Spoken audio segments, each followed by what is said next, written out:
महोत्सव पूर्ण हुआ, सब अपने अपने घर को गए। सुखदेव जी महाराज कहते कि अब ब्रजवासियों की मनोदशा बदल गई। अभी तक कन्हैया को कनुआ कनुआ कहते थे, अब कन्हैया ही ब्रजवासियों का प्रियतम हो गया। सारी गोपियां दिन रात श्याम सुंदर के नाम की माला जपती है। गोपी कौन है? एक निवेदन करूं, ध्यान से सुनिएगा। जैसे ही गोपी शब्द सुनने में आता है, हमें लगता है गोपी अर्थात स्त्री, गोपी अर्थात कोई नारी, कोई महिला। भागवत में वेदव्यास जी ने कहा है कि लहंगा ओढ़नी का नाम गोपी नहीं है। गो अर्थात अपनी इंद्रिय, पी अर्थात पी जाना। जो भक्त अपनी इंद्रियों को वश में करके अपना जीवन बिहारी जी के चरणों में समर्पित कर दे, वही भक्त गोपी है। नारी हो, पुरुष हो, वृद्ध हो, बालक हो, क्योंकि गोपी किसी शरीर का नाम नहीं है, गोपी तो भाव है। सारी गोपियां ठाकुर जी से बड़ा प्रेम करती है। समय आगे बढ़ा, शरद पूर्णिमा का दिन आया। सब गोपियों ने कात्यायनी माँ का व्रत रखा, और जब कात्यायनी माँ प्रकट हुई, कहा मांगो क्या चाहिए, तो गोपियां एक ही वरदान मांगती है, हम चाहते हैं नंदराय जी का जो लाला है कन्हैया, वो मेरे साथ में रास करे। कन्हैया तो एक है, गोपियां तो अनेक है, कैसे संभव होगा? कात्यायनी माँ ने आशीर्वाद दिया। अभी तक तो ब्रज में बस रास होता था, आज महारास होगा। जितनी गोपियां हैं उतने कृष्ण होंगे। जब आशीर्वाद मिला, महारास आरंभ हुआ। देखने को क्या मिला? जितनी गोपियां हैं उतने कृष्ण हैं। ये दृश्य देख के स्वर्ग के देवी देवता भी गोपी का रूप धारण कर करके वृंदावन आ गए। कैलाश पर्वत पर बैठे महादेव जी ने देखा कि पार्वती जी सज धज के टीका टपका लगा के तैयार हो रही थी। महादेव जी ने विचार किया कि इतना श्रृंगार करके ये कहां जा रही होगी? देवी, ये जो पोशाक पहनी है, ये पहली बार मैंने आपको पहने देखी है। इतना श्रृंगार करके कहां जा रही हो, और ये श्रृंगार किसका है? पार्वती जी कहे, ये जो पोशाक पहनी है ये गोपियों वाली लहंगा ओढ़नी है। मैं गोपी बनके वृंदावन जा रही हूं। क्यों? वृंदावन में श्री ठाकुर जी महाराज कर रहे हैं। जैसे ही महाराज का नाम सुना, महादेव जी कहे, देवी महाराज का दर्शन तो मुझे भी करा दो। एक बार महाराज का दर्शन करा दो, जिंदगी भर आपका ऋणी रहूंगा। पार्वती जी कहे कि लेके तो चलती, पर वहां का नियम है, श्याम सुंदर के अलावा कोई दूजा पुरुष महाराज में नहीं आ सकता। महादेव जी कहे कि स्वर्ग के सारे देवता चले गए, मैं क्यों नहीं जा सकता? जब वो चले गए तो वो भी तो पुरुष हैं। पार्वती जी कहे कि वो सारे देवता तो गोपी बन बन करके गए हैं, आप गोपी बन सकते हो? महादेव जी कहे, चाहे गोपी बना चाहे गोपा बना, जो तेरी मर्जी में आए वो बना, बस एक बार श्याम सुंदर के साथ रास का दर्शन करा दे। पार्वती जी कहे ठीक है। पार्वती जी महादेव जी का श्रृंगार करती, लहंगा ओढ़नी पहनाती है, पैरों में पायल बांधती है, हाथों में चूड़ियां पहनाती है, नाक में नथनी, गले में हार, कान में झुमके, बिंदिया, सारा श्रृंगार किया। कहा अब चले। पार्वती जी कहे महाराज आप नहीं जा सकते। महादेव जी कहे अब तो गोपी भी बन गए, अब क्यों नहीं जा सकता? पार्वती जी कहे आप गोपी तो बन गए हो, पर आपकी ये बड़ी बड़ी जटाओं को देख के कोई भी कह देगा कि ये गोपी नहीं है तो कोई गोपा है, पता चला तो महाराज रुक जाएगा, आप नहीं जा सकते। महादेव जी कहे देवी इन जटाओं को त्याग तो नहीं सकता, पर कोई तो उपाय होगा जो जटाओं के सहित मुझे महाराज में पहुंचा दे। पार्वती जी के एक उपाय है, यदि आप कर लो तो क्या? आप घूंघट कर लीजिए। अगर घूंघट कर लेंगे तो जटाएं छुप जाएगी। ध्यान रखना, कितना भी नाचो घूंघट नहीं हटना चाहिए। महादेव जी का स्वीकार है। लंबा सा घूंघट किया, दोनों हाथ से अपनी साड़ी पकड़ ली, कहा तांडव करने वाले महादेव आज गोपी बनके अपने पैरों की पायल छम छम बजाते हुए महाराष्ट्र में सम्मिलित हुए। आइएगा, जिस महाराष्ट्र में महादेव आए हैं, अगर उस महाराष्ट्र में हम ना नाचे तो हमारे जीवन को ही धिक्कार है। सब मिलकर के आनंद लेंगे। बोले राष्ट्रेश्वर भगवान की हो। गोकुल में देखो, वृंदावन में देखो रे, मुरली बाजे श्याम संग राधा नाचे रे। श्याम संग राधा नाचे रे। श्याम संग राधा नाचे रे। श्याम संग राधा नाचे रे। गोकुल में देखो, वृंदावन में देखो रे। गोकुल में देखो, वृंदावन में देखो रे। मुरली बाजे रे, श्याम संग राधा नाचे रे। श्याम संग राधा नाचे रे। श्याम संग राधा नाचे रे। श्याम संग राधा नाचे रे।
चंद्र किरण सा श्याम सलोना, कोई आंखें कजरारी।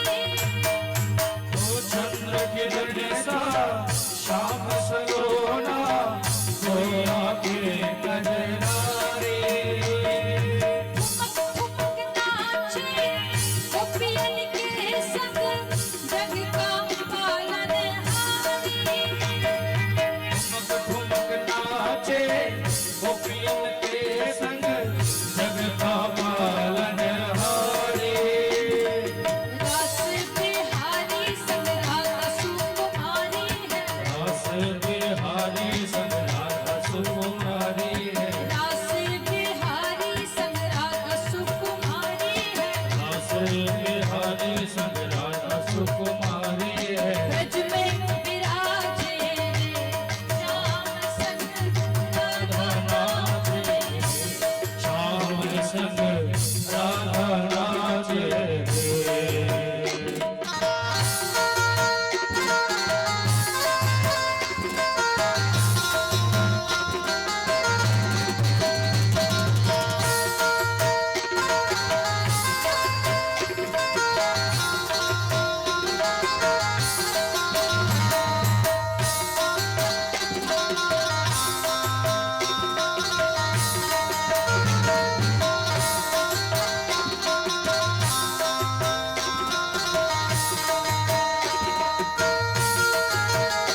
सब बलिहारी गोपी ग्वाले और गैया सरल सरल चाले माधुरीपुर भैया रे सरल सरल चाले रे माधुरीपुर भैया रे मेघ गाजे रे श्याम संग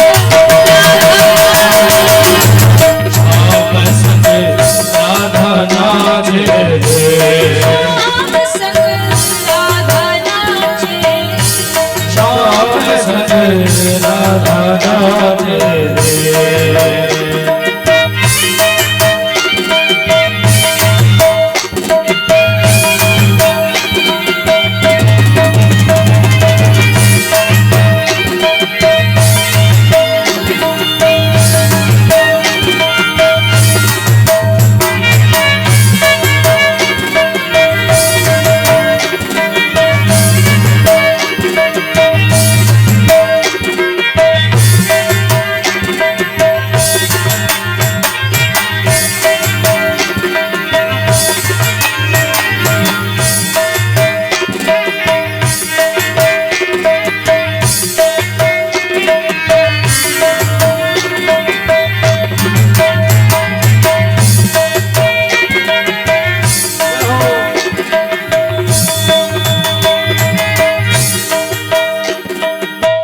यमुना तट पर बंसी बट पर कान्हा रास रचाए यमुना तट पर बंशी वट पर राधा रास रचाए गोपी बनकर शंकर आए गोपेश्वर कहलाए गोपी बने कर शंकर आए गोपेश्वर कहलाए डम डम रूपाज कान्हा की मुरली पे डम डम रोमांच कान्हा की मुरली में सब जग नाचे रे श्याम संग राधा नाचे रे श्याम संग राधा नाचे रे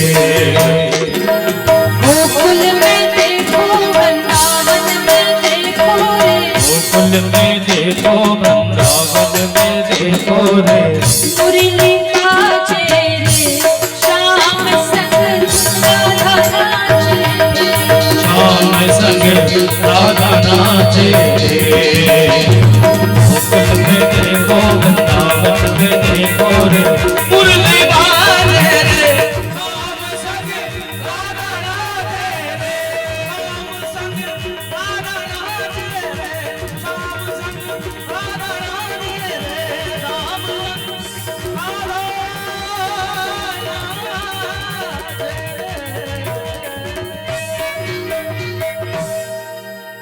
बोले कृष्ण कन्हैया लाल की शिव शंकर भगवान की राधे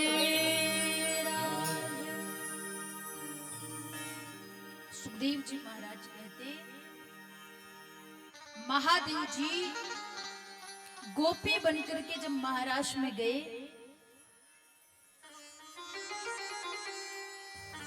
ठाकुर जी की नजर पड़ी महादेव जी पर।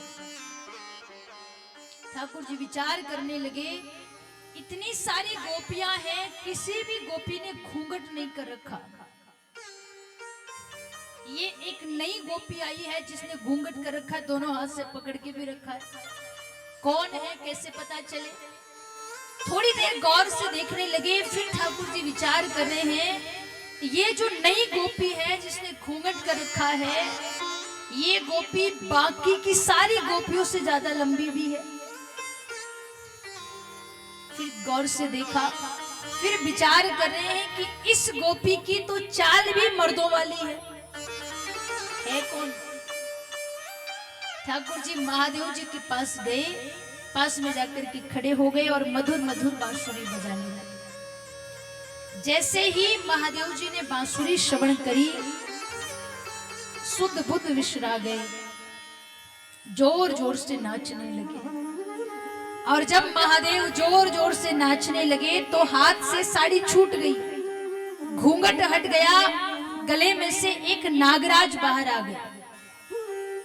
ठाकुर जी ने प्रणाम किया। महादेव जी ने जब देखा कि भगवान सामने खड़े हैं, घूंघट भी हट गया है, तो महादेव जी ने शर्म के मारे दोनों हाथ से अपना चेहरा छुपा लिया। ठाकुर जी ने महादेव जी को एक नाम दिया, गोपेश्वर महादेव। बोले गोपेश्वर महादेव की जय हर हर महादेव। देव वृंदावन में श्री गोपेश्वर महादेव जी का मंदिर है। महापुरुष कहते हैं यदि आप भगवान की बाल लीलाओं का दर्शन करने के लिए वृंदावन गए हैं तो गोपेश्वर महादेव जरूर जाइएगा। अगर गोपेश्वर नहीं जाएंगे तो यात्रा अधूरी मानी जाएगी। धीरे धीरे समय आगे बढ़ा, सब गोपियां अपने अपने घर को चली गई, महादेव कैलाश पर्वत को चले गए, सारे देवी देवता स्वर्ग को चले गए। सुखदेव जी कहते भगवान श्री कृष्ण 10-11 वर्ष के हुए। इधर महाराज कंस ने 11 वर्ष तक नित्य नए नए राक्षसों को भेजा कृष्ण बलराम को मारने के लिए। जब सफलता नहीं मिली, अंत में विचार किया सेना लेकर के जाऊं, कन्हैया को मार करके आ जाऊंगा। तैयारी करने लगे तो संगी साथियों ने कहा, बोले महाराज 10-11 साल के बच्चे को मारने के लिए सेना लेकर के जाओगे, लोग हंसेंगे आप पर। कंस ने कहा फिर क्या करूं? सहपाठियों ने एक सलाह दी, एक काम करो, आपके पास में धनुष रखा है महादेव जी का, आप धनुष यज्ञ करो, सबको बुलाओ, विशेष अतिथि के रूप में वृंदावन वालों को, नंदराय को बुलाओ। नंदराय आएगा तो कृष्ण बलराम को जरूर साथ लाएगा, और जब कृष्ण बलराम मथुरा आवे तो यहीं उन्हें मार देना, सांप भी मर जाएगा, लाठी भी नहीं टूटेगी। कंस को बात उचित लगी, यज्ञ का आयोजन रखा, सबको बुलाया। विशेष निमंत्रण देने के लिए अक्रूर जी महाराज को वृंदावन भेजे। अक्रूर जी महाराज आए, यशोदा मैया ने स्वागत सम्मान किया, जलपान कराया। फिर नंद बाबा आकर के मिले और नंद बाबा ने अक्रूर जी से पूछा कि आपके आने का कारण क्या है। एक निवेदन करो माताओं से, अगर आपके द्वार पे कोई मेहमान आया है, भले वो अनजान है, भले वो आपका शत्रु है, आते से कभी ये मत पूछो कि क्यों आए हो। अगर पहचान वाला है तो उसे घर के भीतर बुलाओ, अनजान हो तो भले वो घर के बाहर खड़ा हो, ज्यादा कुछ नहीं, बस हाथ जोड़ करके पहले जय श्री कृष्णा या राम राम या राधे राधे या जय माता दी, जो भी आप कहना चाहें, अगर राम राम करेंगे तो सामने वाले का सम्मान रह जाएगा। और हमारा सनातन कहता है अतिथि देवो भव, द्वार पे आया हुआ मेहमान भगवान का रूप है। अगर कोई द्वार पे आया है तो उसका अपमान मत करिए, आते से मत पूछिए क्यों आए हो, न जाने किस रूप में नारायण मिल जाए। यशोदा मैया ने स्वागत सम्मान किया। नंद बाबा ने पूछा, बड़े दिनों बाद आए हो, आज कैसे कृपा हो गई? अक्रूर जी ने कहा, मथुरा नरेश महाराज कंस यज्ञ कर रहे हैं, सबको बुलाया है, आपको विशेष अतिथियों में बुलाया है, आपका बड़ा मान रखते हैं महाराज, चलिए कृष्ण बलराम को साथ लेकर के चलना है, सारे वृंदावन के ग्वालाओं को साथ लेके चलना है। नंद बाबा तो खुश हो गए, नंद बाबा तो प्रसन्न हो गए, पर यशोदा मैया को जब पता चला कि अक्रूर जी कृष्ण बलराम को लेने आए हैं तो यशोदा मैया ने मना कर दिया। मैया कहती है, ये वही महाराज कंस है, जब मेरा कन्हैया 6 दिन का था तो इन्होंने पूतना जैसी राक्षसी को भेजा था। अगर वही महाराज मेरे बेटे को मुख्य अतिथि के रूप में बुलाए तो मैं विश्वास नहीं कर सकती, हो सकता है कि कंस कोई षड्यंत्र कर रहा हो। और महापुरुष कहते हैं प्यारे, अगर हमारे जीवन में कभी कोई अनहोनी घटना घटने वाली हो तो पहला संकेत हमारी मां को मिलता है। अगर हम कहीं जा रहे हैं और बार बार हमारी माँ हमें रोक रही है तो वहां रुक जाना चाहिए।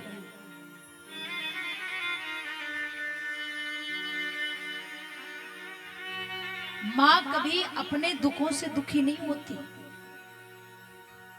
ना माँ अपने लिए खुशियां चाहती है।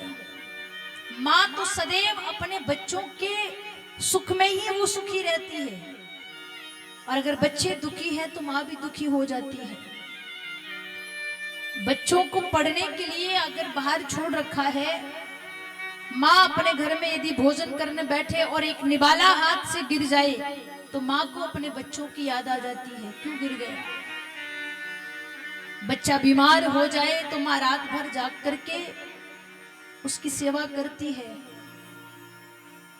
बच्चा बाहर जाए, जब तक वो पहुंचेगा नहीं माँ जागती रहती है। जितनी सेवा माँ करती है, क्या उतनी सेवा बच्चे माँ की करते हैं कभी? जितना संघर्ष माता पिता बच्चों के लिए करते हैं, क्या उतना ही संघर्ष बच्चे अपने माँ बाप के लिए करते हैं? बड़े होंगे, माँ बाप को कहेंगे तुमने हमारे लिए किया ही क्या है, क्या किया तुमने? जब तू चलना नहीं जानता था, तेरी माँ तुझे उंगली पकड़ के चलना सिखाया। अगर तेरा मन होता था कि मुझे घूमने जाना है, कुछ देखने जाना है, तो तेरे पिता ने तुझे कंधे पे बिठा करके घुमाया है। और आज अगर वही पिता कहे कि तू मुझे गाड़ी में बिठा करके 10 किलोमीटर एक मंदिर है वहां ले चल, तो बच्चे ले जाने को तैयार नहीं। ये विडंबना है। घर से बाहर जाएंगे, सबके फोन आते हैं। भाई का फोन आएगा तो कमाई का पूछेगा, पत्नी का फोन आएगा तो घर कब आओगे ये पूछेगी, बच्चों का फोन आएगा तो कुछ ना कुछ सामान मंगाएंगे। बस एक माँ है जिसका फोन आएगा तो एक ही शब्द पूछेगी, तूने कुछ खाया कि नहीं खाया? खाली पेट गया था सुबह घर से, कहाँ है, कुछ खा लेना। रात में जब घर आओ, अगर आने में देरी हो जाए, पूरा परिवार सो जाएगा, वो माँ अपने पलंग पर बैठ के तुम्हारा इंतजार कर रही होगी, कब तक आएगा, क्यों नहीं आया, कहाँ रह गया। जब तक माँ बाप दुनिया में है तब तक हमें उनकी ये परवाह दिखाई नहीं देती, पर माँ बाप के जाने के बाद उनसे पूछो जिनके माँ बाप नहीं है। माँ के जाने के बाद अब जब आधी रात को घर आओ तो बार बार घर का दरवाजा बजाने पे कोई दरवाजा खोले और घर का वो कोना खाली दिखता है जिस पर माँ बैठी रहती थी। आहट सुनकर के जो दरवाजा खोल देती थी। गर्मियों में अगर बाहर जाए, बार बार कहती थी ज्यादा धूप में मत घूमना। सर्दियों में बाहर जाए तो शॉल स्वेटर लेकर के खड़ी रहती थी, बारिश में बाहर जाओ तो छाता लेकर खड़ी रहती थी। ये सब कब याद आएगा? जब माँ बाप दुनिया से चले जाते हैं। माँ के जाने के बाद, पिताजी के जाने के बाद हर कोई अनाथ हो जाता है। उम्र चाहे कितनी भी हो जाए, यदि घर में माँ बाप हैं तो कभी नहीं लगता कि हम जिम्मेदार हो गए हैं। और अगर माँ बाप चले जाए तो एक 10 साल का बच्चा भी घर की जिम्मेदारी उठाने के लिए मजबूर हो जाता है। लेकिन माँ बाप भी हैं जो चाहते हैं कि हमारे बच्चे हमसे भी ज्यादा आगे बढ़े, जो दिन रात संघर्ष करके हमें पढ़ाते हैं, लिखाते हैं, लायक बनाते हैं, और वही बच्चे बड़े होकर के अपने माँ बाप को ही नालायक समझने लगते हैं। एक सत्य घटना में आपको सुनाऊं। एक गांव में एक अंधी माँ रहती थी। उसका एक बेटा था।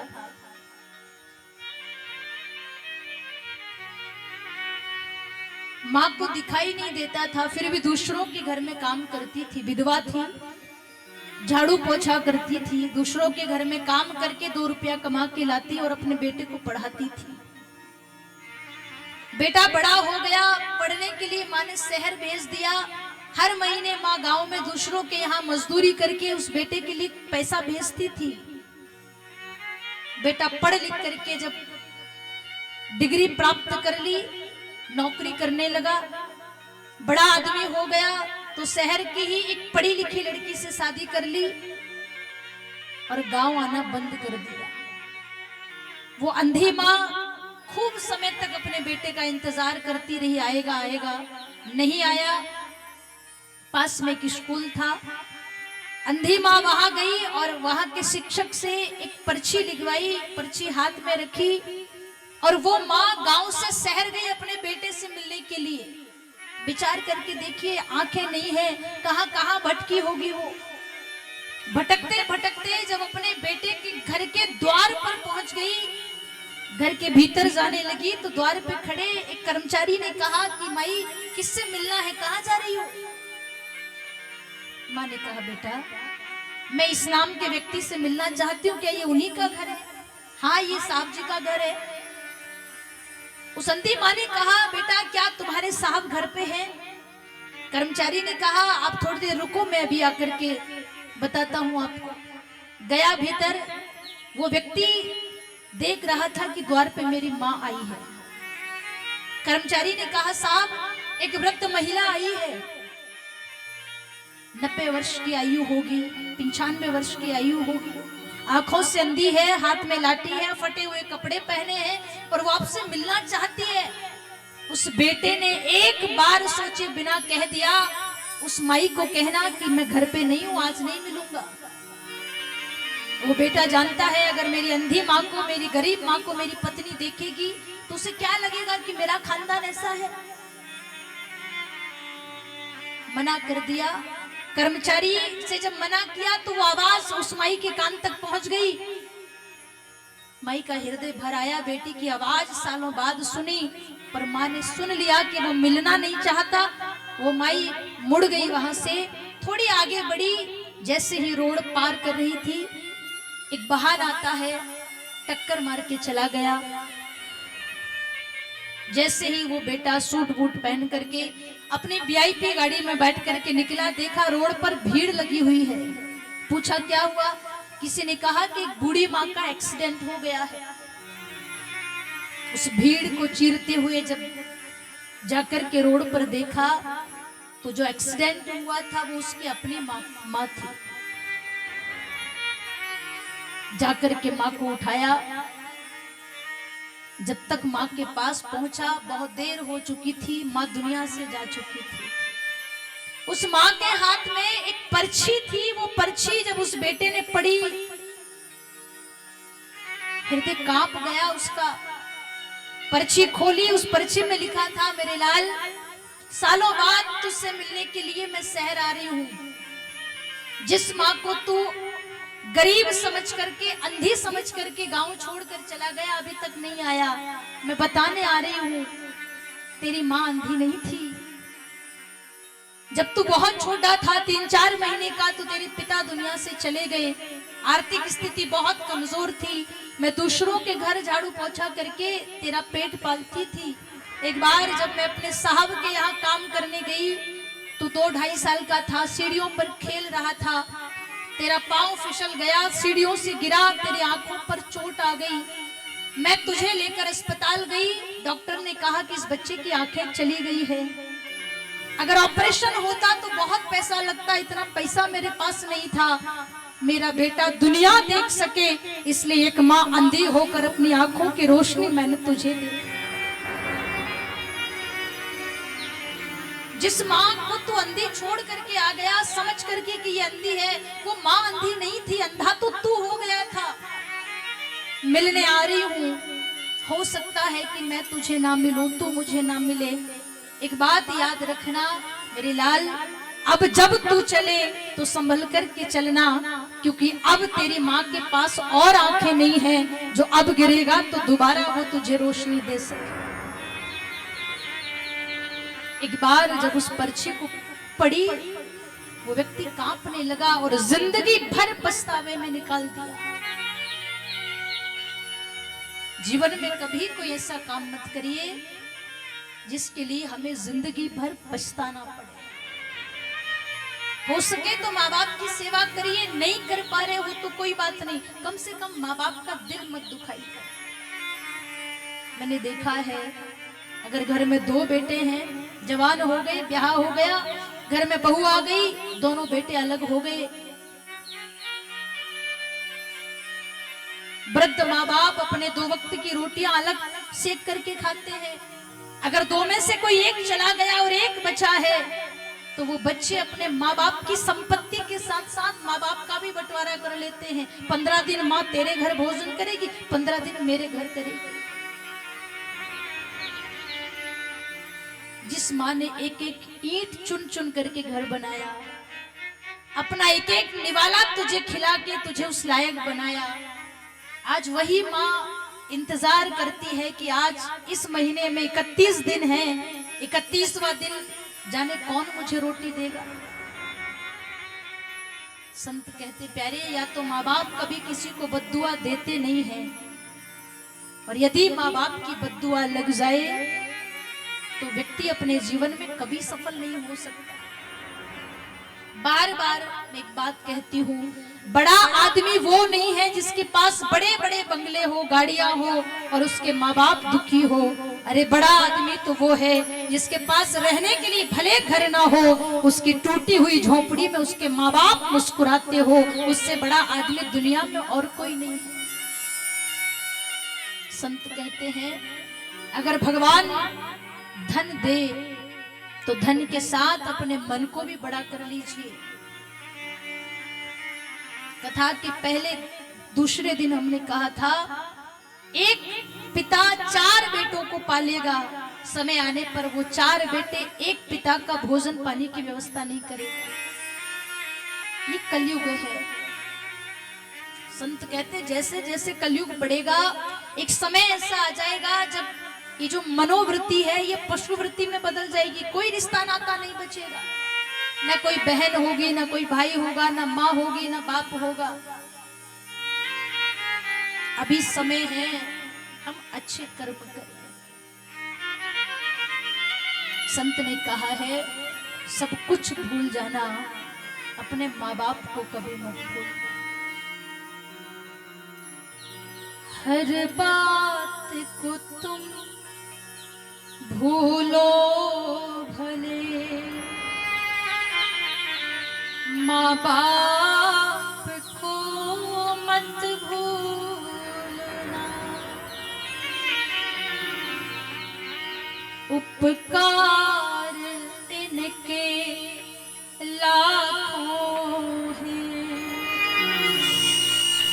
इस बात को मत भूलना। हर बात को तुम भूलो, माँ बाप को मत भूलो। उपकार इनके लाखों हैं, इस बात को मत भूलना। उपकार इनके लाखों हैं, इस बात को मत भूलो। उसमें खूब सजग के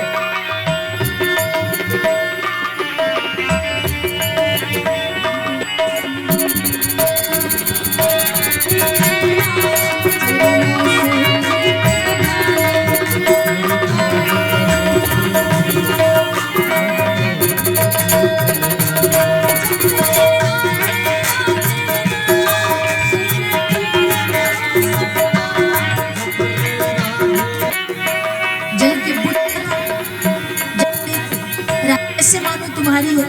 हो सकता है आप झूठ बोल रहे हो कि ये मेरी है और आपकी नहीं हो, ये तो उसी को दूंगा जिसकी है। राधा जी ने कहा, बाबा हम काय को झूठ कहेंगे, अरे हम सही कह रहे हैं, ये पायल हमारी है, हमें दे दो। सूरदास जी ने कहा, अगर ये आपकी है तो इसके साथ वाली एक और पायल दिखाओ और ये ले जाओ। पायल कब देखेंगे, जब आंखें हो। सुर बाबा ने कहा, अगर पायल आपकी है तो इसके साथ वाली एक और दिखाओ और दोनों पायल ले जाओ। तब राधा जी ने सूरदास जी को नेत्र प्रदान किया। सूरदास जी को एक और बार आंखें मिल गई। जैसे ही किशोरी जी ने नेत्र दान किए, नेत्र प्रदान किए, कहा देखो बाबा ये मेरे पाँव में जो एक और पायल है ये इसके साथ वाली है।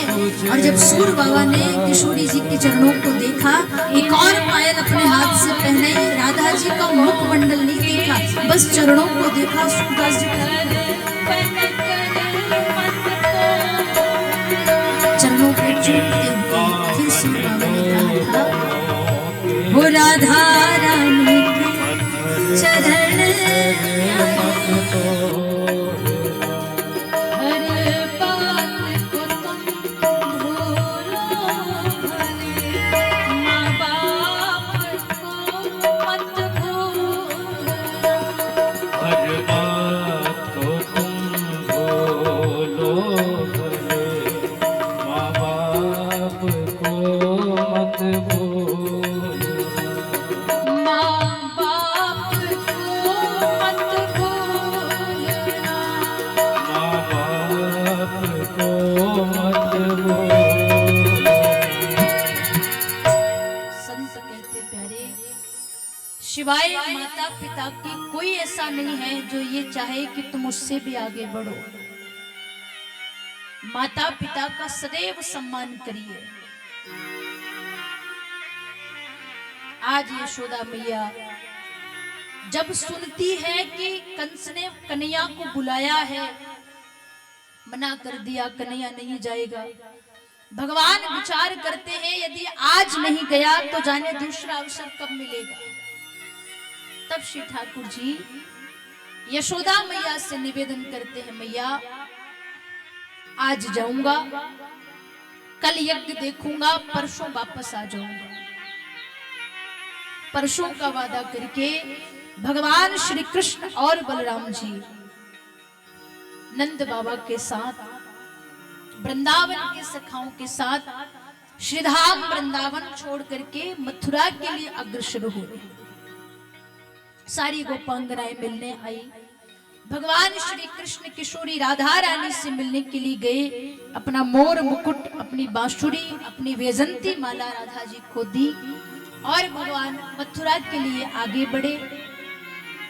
मार्ग में यमुना महारानी मिली। अक्रूर जी ने यमुना नदी में स्नान किया और भगवान श्री हरि के विराट रूप का दर्शन करके अपने मन का भय समाप्त किया। भगवान को लेकर के जब मथुरा नगरी में प्रवेश किया तो भगवान द्वारिकाधीश कहते हैं, अक्रूर काका आप बाबा को रत्नावली ने कहा मुझे और कि जितना प्रेम आप मेरे जी, हम मथुरा नगरी का दर्शन करके आएंगे। अपने सखाओं के साथ भगवान रथ से उतर गए। चलते हुए ठाकुर जी उस घाट पर पहुंचे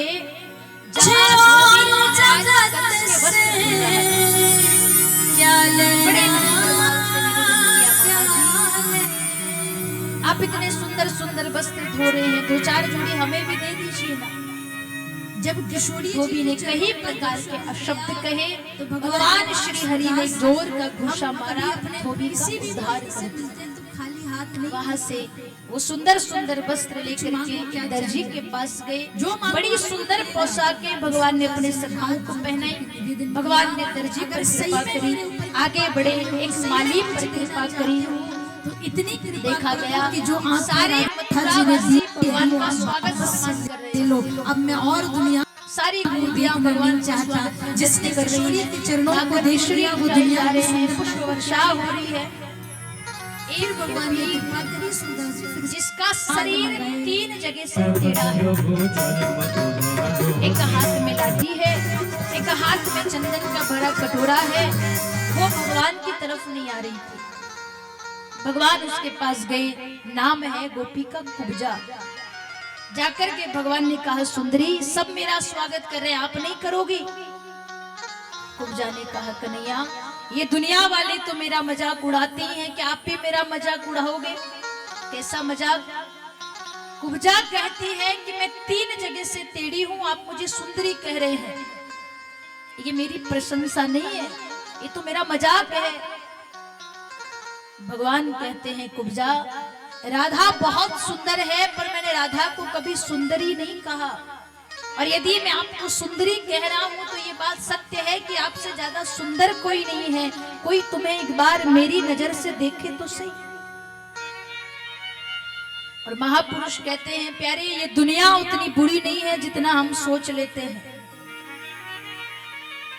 उतनी सुंदर भी नहीं है जितना हम समझ लेते हैं। ये सब हमारी नजरों पर निर्भर है। आप जिस नजर से देखोगे दुनिया का नजारा ठीक वैसा ही होगा।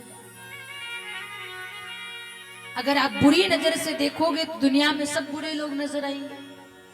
भक्ति की नजर से देखोगे तो दुनिया में सब भक्त नजर आएंगे। प्रेम की नजर से देखोगे तो सब प्रेमी नजर आएंगे।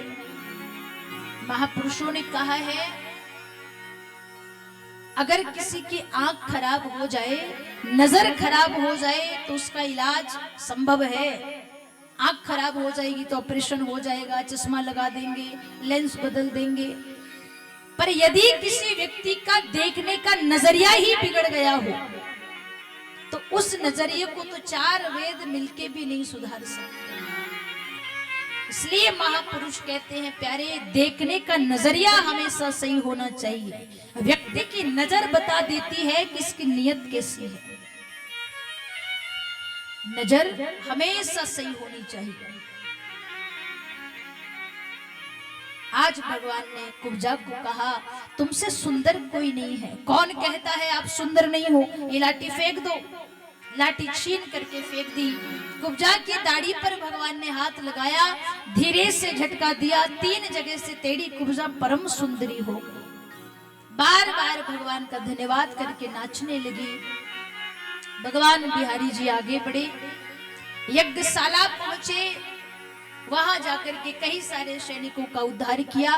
यज्ञशाला से जब महल की ओर आगे बढ़ने लगे तो महाराज कंस ने एक कुबलिया पीड़ नाम के हाथी को खूब सारी शराब पिला करके महल के द्वार पर उसको खड़ा कर दिया।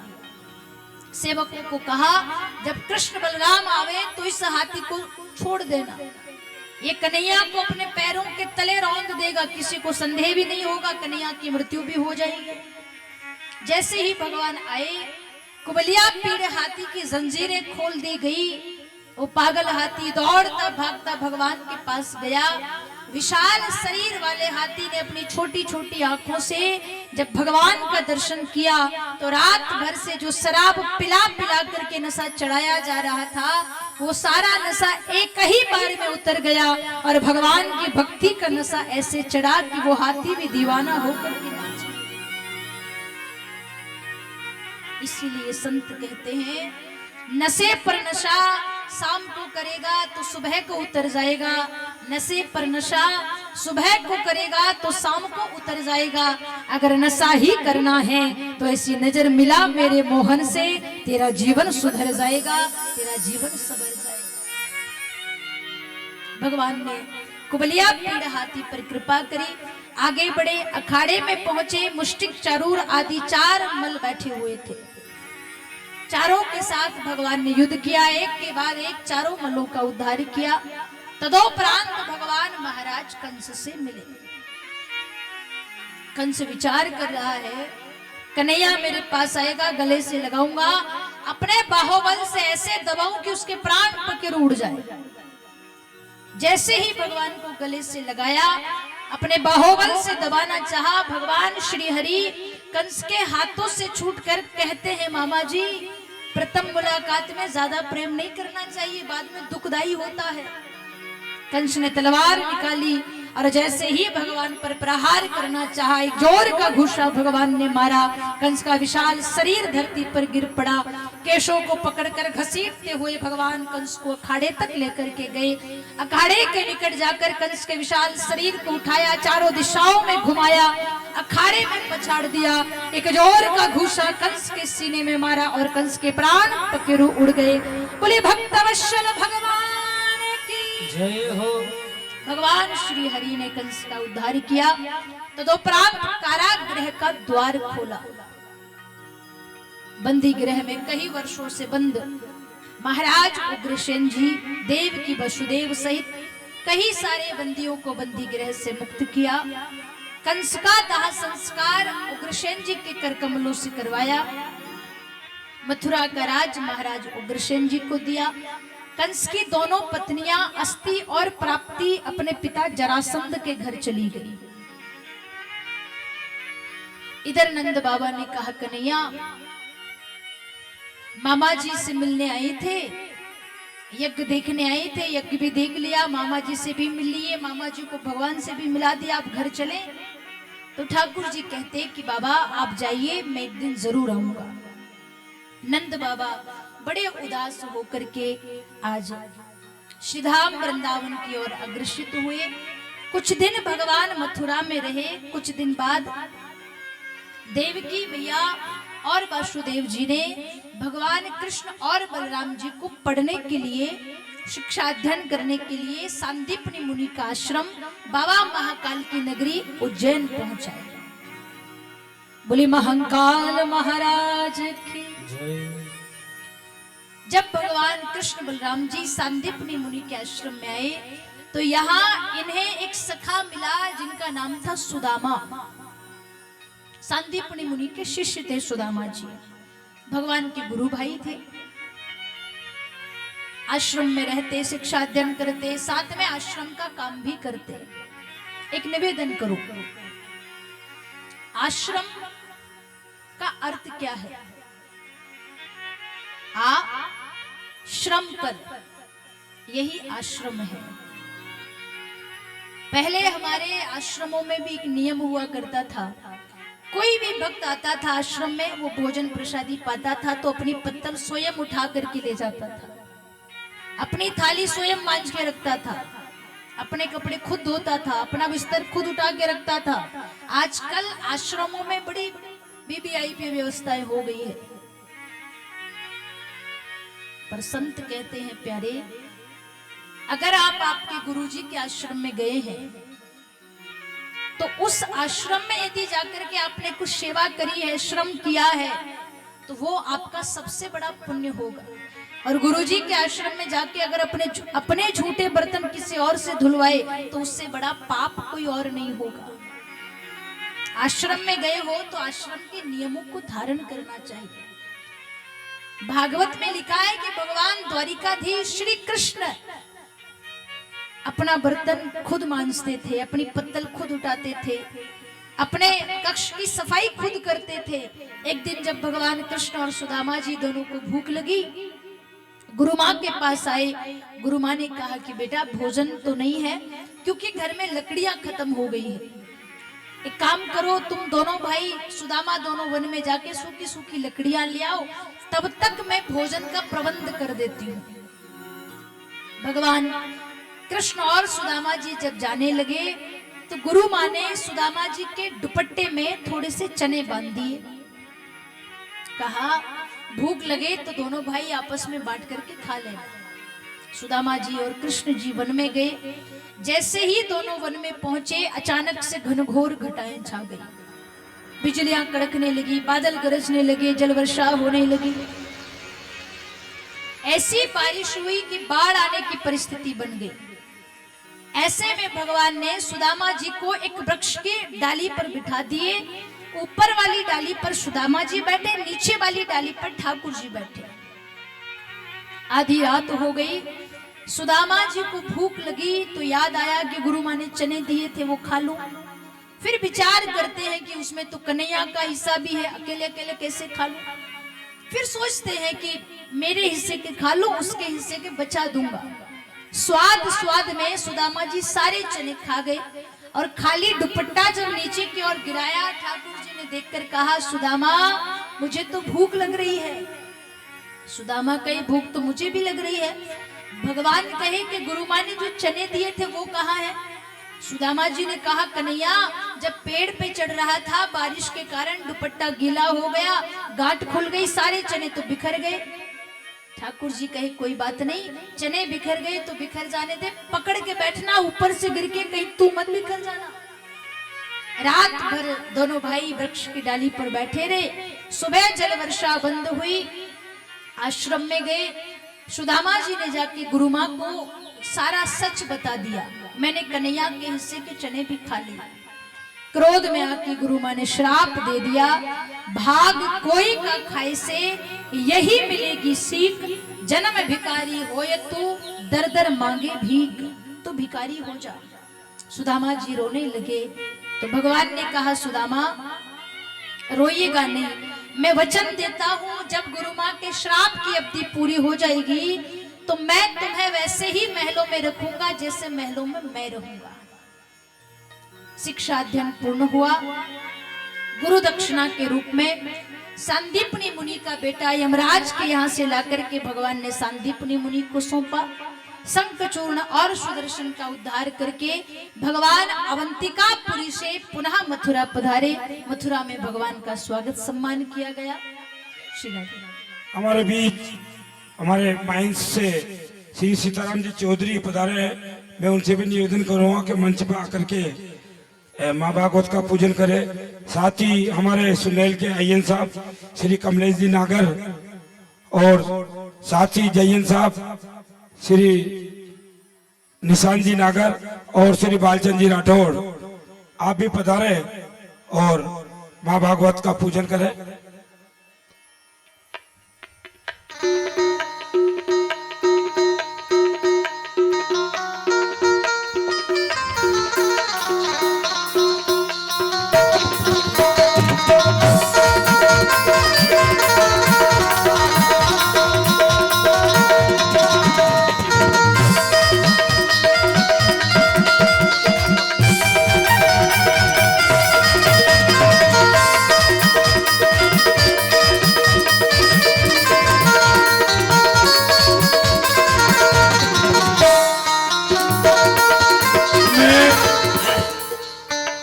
सरपंच साहब रमेश जी, रामदयाल जी गुप्ता भाई साहब, आप भी आकर के हमारा अतिथियों का और सरपंच साहब स्वागत करें।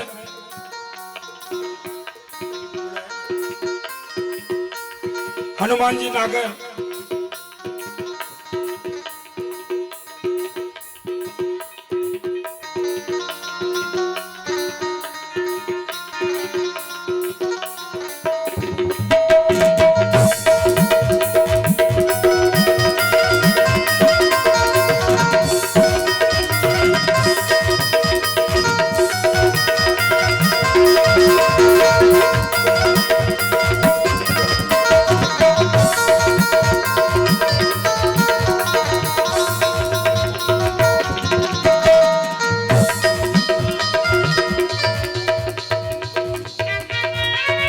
रामदयाल जी भाई साहब,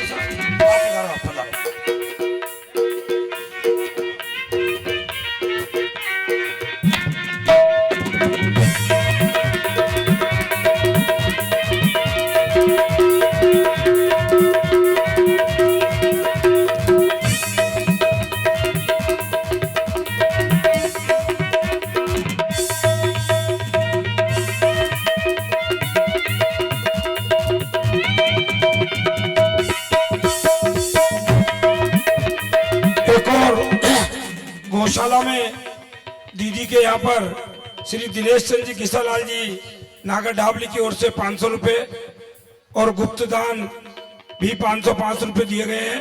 हम दीदी की ओर से आपका बहुत बहुत धन्यवाद।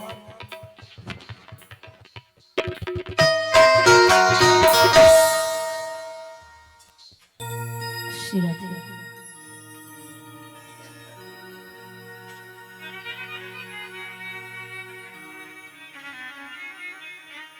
बोले भक्त वत्सल भगवान की राधे राधे। सुखदेव जी महाराज कहते शिक्षा अध्ययन करके भगवान श्री कृष्ण और बलराम जी मथुरा आए। यशोदा मैया ने स्वागत सम्मान किया। भगवान अपने बड़े घनिष्ठ मित्र उद्धव जी से मिले। उद्धव जी महाराज श्री बृहस्पति जी के शिष्य थे, बड़े ज्ञानी थे, बड़े विद्वान थे। इन्हें अपने ज्ञान का बड़ा अभिमान भी था। जब भगवान ने अपने मित्र के मन में अभिमान को अंकुरित होते देखा तो विचार किया कि इसका अभिमान कैसे दूर करूं। भगवान ने एक लीला करी। एक दिन देवकी मैया ने भोजन बना करके जब थाली सामने परोसी और भोजन की थाली में जब माखन का लोना रखा, माखन को देख करके भगवान रोने लगे। भगवान को रोते हुए देखा तो देवकी मैया ने बार बार पूछा, लाला क्या हुआ? जब भगवान ने कोई जवाब नहीं दिया, देवकी मैया उद्धव जी को बुला करके लाई। उद्धव, कन्हैया तुझे सब कुछ बताता है, एक बार चलकर पूछ क्या हुआ, क्यों रो रहा है। उद्धव जी महाराज आए, आकर के भगवान को पूछा, कन्हैया क्या बात है? भगवान ने कहा, उद्धव एक बार वृंदावन चला जा। मैं मेरी मैया यशोदा को गोपियों को परसों का वादा करके आया था, वर्षों बीत गए, अभी तक नहीं गया, वो मेरा इंतजार कर रही होगी। एक बार जाओ और जरा कुशल पूछ करके आओ कि वो कैसे हैं। उद्धव जी महाराज के सामने ठाकुर जी ने कुशल पत्र लिखा और वो पत्र उद्धव जी को दिया। उद्धव जी मन में विचार कर रहे हैं, वृंदावन जाऊंगा, वृंदावन की गोपियों को ऐसा ज्ञान का पाठ पढ़ाऊंगा कि वो कन्हैया को प्रेम मार्ग से नहीं ज्ञान मार्ग से पाएगी। ज्ञान मार्ग में रोना बिलखना नहीं है, ये तो प्रेम मार्ग के भक्त रोते हैं ठाकुर जी के प्रेम में। उद्धव जी गए, जैसे ही वृंदावन में प्रवेश किया, यमुना नदी पार करी तो क्या देखा, एक ग्वाला एक वृक्ष से ही बात कर रहा था। रोते हुए कह रहा था, भाई वर्षों बीत गए, कन्हैया यहाँ बैठ कर के बांसुरी बजाता था, पर अब नहीं आएगा वो। उद्धव जी ने जाकर के पूछा, भाई क्या ये वृंदावन है? हाँ ये वृंदावन है। वृंदावन में नंद महल कहाँ है? उस सखा ने कहा कि सामने से जो एक जल की धारा बहती हुई नजर आ रही है ना, ये जहां जाकर के खत्म हो जाए समझ लेना वही नंद महल है। क्योंकि ये जल यमुना का पानी नहीं है, ये जल तो गोपियों के आंखों के आंसू है जो कृष्ण के ब्रह में वो बहाती है। उद्धव जी आगे बढ़े, गोपियों की नजर पड़ी, ठीक वैसा ही रथ है।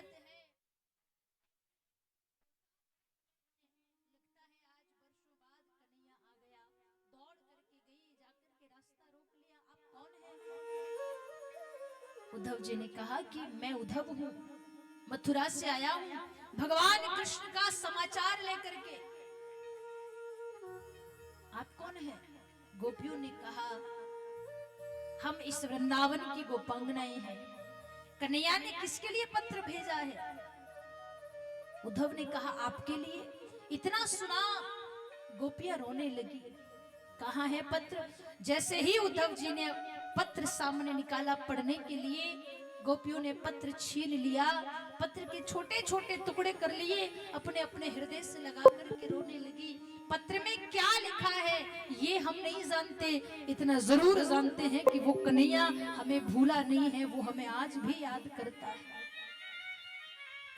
ये प्रेम देखा तो उद्धव गोपियों को समझाने लगे, अरे जिस कन्हैया को आप ढूंढ रही हैं, जिसे पाना चाहती हैं, वो प्रेम मार्ग से नहीं मिलेगा, उसे ज्ञान मार्ग से ढूंढो।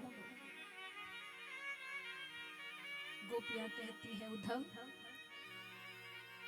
ये जो ज्ञान बांटने आए हो ना, ये हमारी अधिष्ठात्री देवी के सामने चल करके बांटो। उद्धव जी गए, यशोदा मैया से मिले, तदोपरांत राधा जी के दर्शन करने के लिए निधिवन गए। निधिवन में जाकर के राधा जी का दर्शन किया और पूछा, किशोरी जी आपको भगवान कृष्ण की याद नहीं आती? राधा जी ने कहा नहीं। उद्धव ने कहा कि वो कन्हैया तो दिन रात राधा राधा करता रहता है, वो तो रोता रहता है। जब से आया हूं मैंने आपकी आंख में एक आंसू नहीं देखा, क्या आप उसकी याद में नहीं रोते? राधा जी ने कहा, उद्धव याद उसकी आती है जो कभी हमसे दूर गया हो। मेरा कन्हैया तो सदैव मेरे मन के मंदिर में बैठा है, जो सदैव मेरे आसपास है, उसकी याद में मैं क्यों रोऊं? चलो मेरे साथ। उद्धव को लेकर के राधा रानी निधिवन गई और निधिवन में क्या देखा, जिन ठाकुर जी को वो मथुरा छोड़ करके आए थे, वो ठाकुर जी राधा जी के साथ निधिवन में झूले पर झूल रहे हैं। ये देख करके आज ऊधो सूधो है गयो। आज उद्धव का ज्ञान धरा का धरा रह गया। ज्ञान बजाई डुगडुगी, प्रेम बजायो ढोल। उद्धव आए तो थे ज्ञानी बनकर, और जब यहां से गए तो ये प्रेमी बनकर के लौटे।